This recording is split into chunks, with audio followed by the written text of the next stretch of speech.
With respect to the legislation that we passed several years ago, the Military Lending Act, I think the key aspect is the 36% interest cap.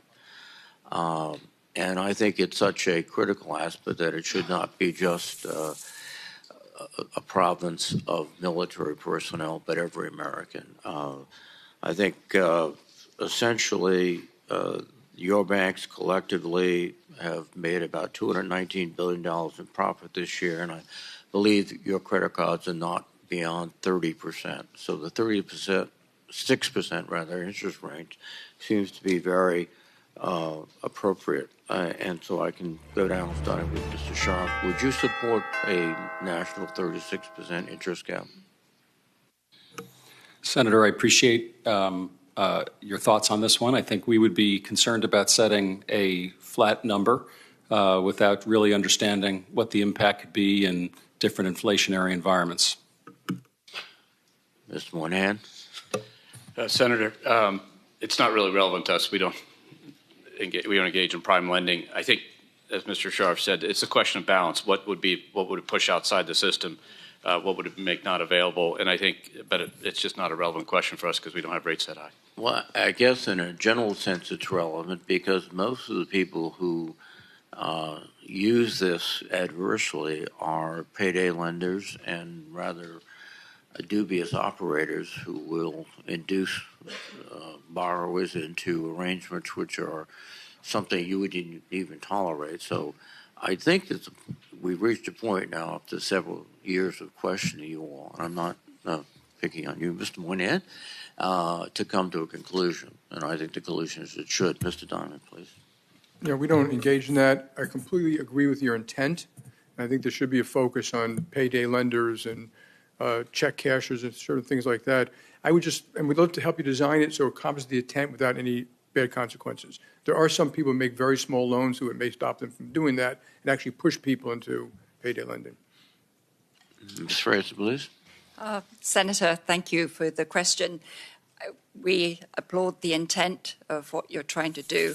I think as large banks, we're very mindful of our responsibilities in protecting our customers from abuses. Experience has shown that caps diminish access to credit, can do in the systems, and the Federal Reserve has a study to show that. So I think similar to my colleagues, we believe there are other ways to achieve the intent, but we'd be supportive of following up with you on how. Mr. O'Hanley.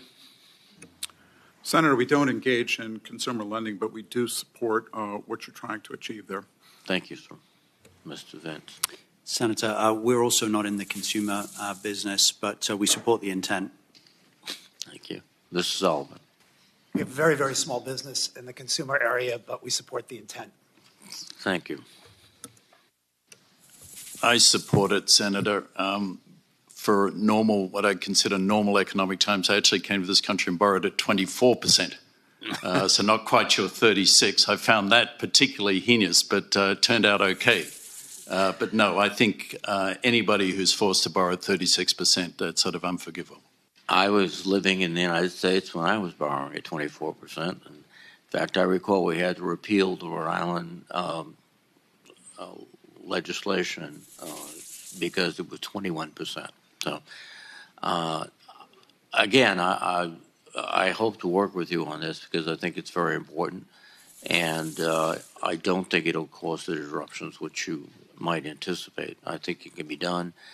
And I think the other thing it should be done, and I know many of you are doing it, is to go out aggressively and start getting people banked.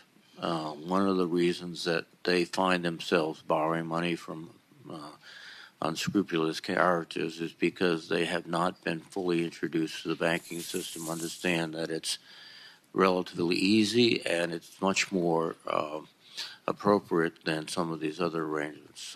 But thank you all, and we'll continue to work, and any advice I'd appreciate.